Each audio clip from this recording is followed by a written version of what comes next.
Magaalada Lowyacado oo ka tirsan xarunta gobolka Nestale waxaa muddooyinkii u dambeeyay soo food saaray xayiraado kala duwan. Dhaqdhaqaaqa ka ganacsiga sigaarka oo sida run ahaantii ay ku tiirsan yihiin bulsho aad u badan oo ku dhaqan magaalada Lowyacado. Dhowaan ayaa ahayd markii madaxweynaha Somaliland Muuse Biixi Cabdi uu furay isku socodka labada dal Jabuuti iyo Soomaaliya. Waxaana bulshada ku dhaqan magaalada Lowyacado ay waqti xaadirkan isweydiinayaan sababaha keena xayiraadahaasi.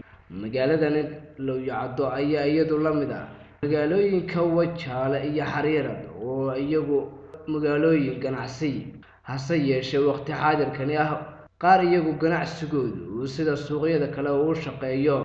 Dadka ku dhaqan ayaa waqti xaadirkan iyagu dhabanka iyo gacanta isku haya, sida ay noo xaqiijiyeen goobjoogayaal ku sugan magaalada Lowyacado. Wixii warar ka soo kordha wararkayga dambe ayaad ku maqli doontaan. Cabdikariim Istaji.